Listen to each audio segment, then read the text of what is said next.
to another episode of Love, Sex, Lies, and Reality Talks. It will be the last episode of 2023, and I really want to start by thanking you all for tuning in from all over the world and providing your feedback and comments. Those have been very helpful into developing the topics that I share and also helping me as well with my coaching business to know how to understand what more people are going through and to be able to be in this space to gracefully share with you life lessons or provide you with nuggets that can help you move forward.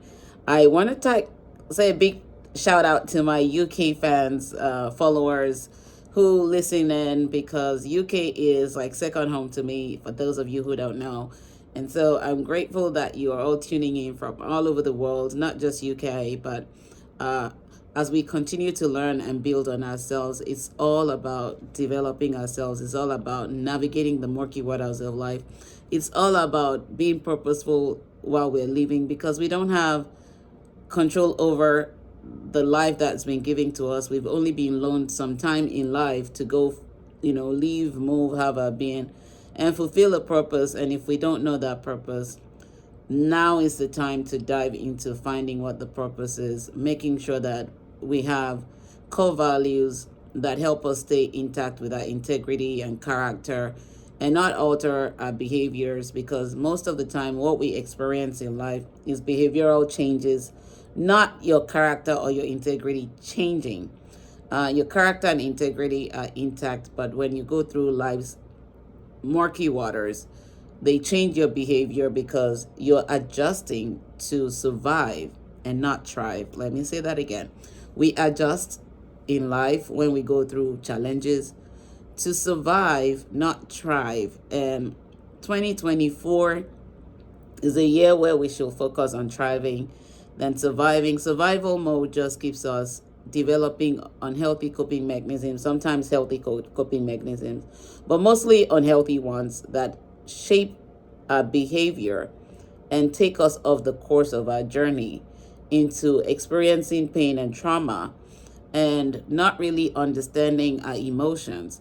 But it's all about learning to understand your emotions. So today I'm gonna just give you 5 things that you need to focus on going into 2024.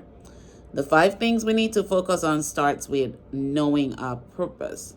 If you don't know your purpose in life, you will wing everything, and you will not really understand that some of the places that you're finding yourself is a place or places that are bringing you a conscious awakening to come back home to yourself and realign yourself with your life's purpose. And so everything is like the puzzle. Every experience we have in life is like a puzzle. And so a piece of the puzzle comes in and it brings you lessons, life lessons that you need to figure out what that next piece of puzzle is, so that you can put it together and continue to build your puzzle until you have the whole picture. The whole picture of your puzzle is your life's purpose. And so you're going to find yourself in some places that you're just getting into based on just winging it in survival mode and trying to navigate life. But the goal is to take a pause when you find yourself in those places and ask yourself, what was the purpose of this experience? Why did I have to go through this experience? What is this experience teaching me about myself? What is the experience teaching me about the other people that I'm coming in contact with that experience? If you don't know what the purpose of everyone is in your life, then you need to start finding that out. You can get my book, Being Single. I've documented the purpose helpers, the purpose pushers, the purpose killers, and the purpose stoppers in that book. And there's a workbook in it so that you can help yourself begin to really learn what is the purpose of everyone. Identify those people in your life so that you know the people that you need in the next phase of your journey. Remember, life is a journey, it's not a destination. And so every step of the journey, you're going to have to identify the people that can help you get into the next phase of your journey. Your journey is yours and yours alone. I've written that in Love, Sex, Lies, and Reality. People will come to steal from it, take make it their own story, but it is yours to own. And so if you own your journey and understand your purpose, you will be able to realign yourself at every phase of your journey and navigate the murky waters by taking the lessons you're learning and then forging ahead in a better way. The second thing you have to do is understand your core values. Reality is, if you don't have core values, you will go with everybody's recommendation for you, opinion. I call them recommendations because everybody has one. But you have to be the one evaluating those recommendations to see if they are in alignment with your core values. And then you're evaluating the people that you meet and ensuring that your core values align with them. Because if your core values don't align, you will become emotionally overwhelmed. You will become emotionally derailed from your course of your journey, and you will acquire pain along the way. And so you don't want to be in that space where you're losing yourself. You want to be in a place where you're finding yourself, and it's really looking at your core values and making sure your core values are aligned with the people that you're building life with and doing life with in this journey.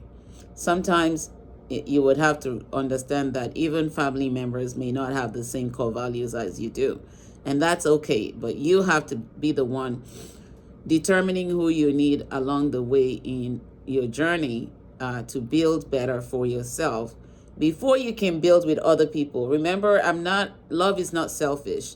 I'm not saying become selfish. I'm saying know yourself. So when you know yourself, you know what you can tolerate and what you can accept and what you would allow. And that helps you stay intact character-wise, integrity-wise, and doesn't alter your behaviors in a negative manner, but impacts you in a way where you're evolving and growing in life's journey. The third thing is to know who to associate with. Not everyone that comes into your life or across your path needs to go along the journey with you. Let me say that again. Not everyone that comes into your life needs to go along the journey with you. You have to be able to discern who you need in your life that is in alignment with your purpose. That's part of the puzzle. Alignment with your purpose in code, because that will help you keep yourself on a path that is set before you and not take you off the course of your journey.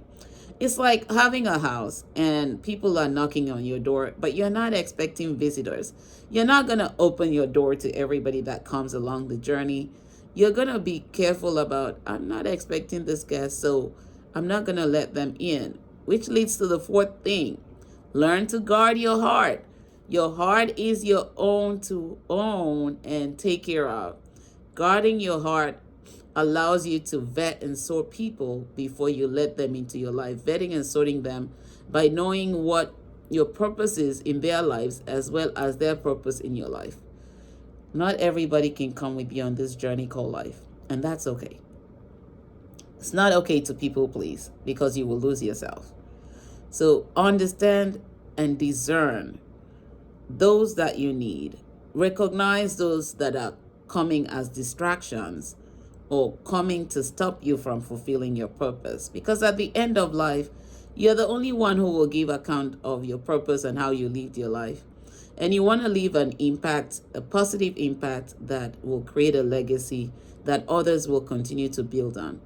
And so make sure that you're discerning before you connect. Discern before you connect to other people, because you are the CEO of your life and you don't want anyone to derail you. The last thing is to show gratitude always. Gratitude when you don't even know where you're heading. Gratitude when you're even learning the lessons of life. Gratitude for another opportunity to evolve. Gratitude for another opportunity to learn. Gratitude for another opportunity to rebuild yourself, because life is short. We don't own time.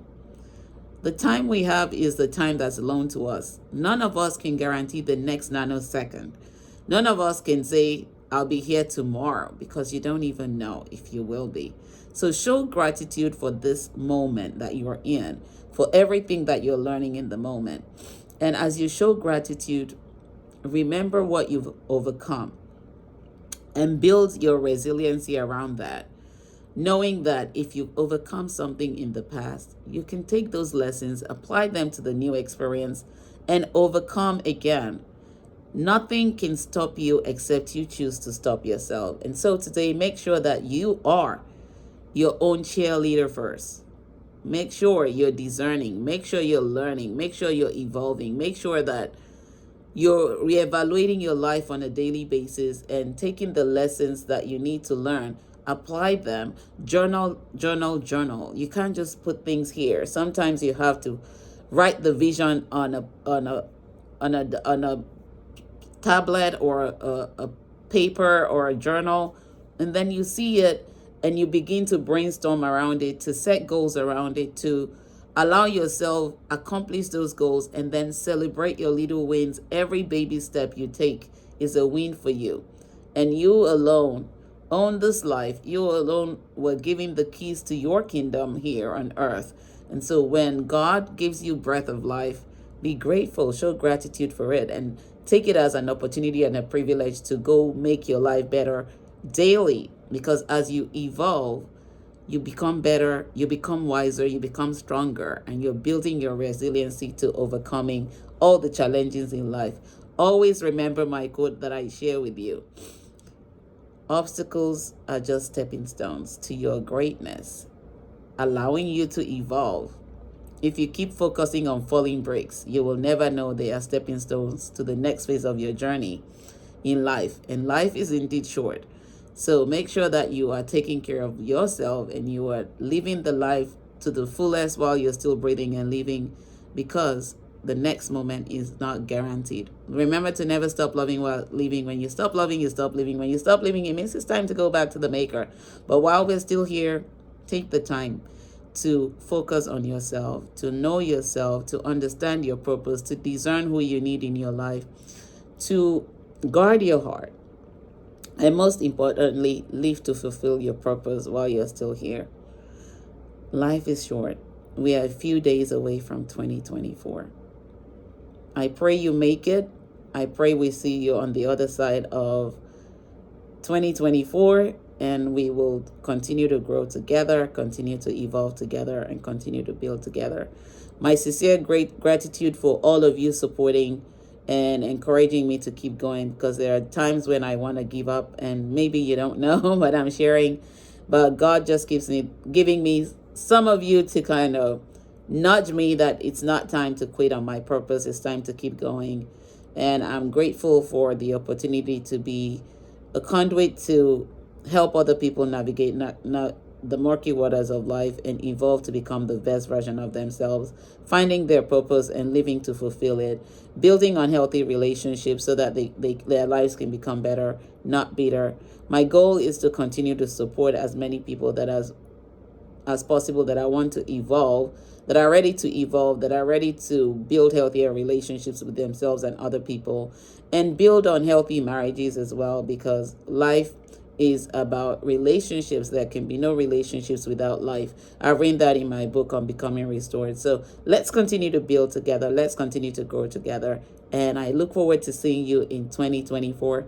Until then, peace, love, and blessings, and Happy New Year in advance. Much love. God bless.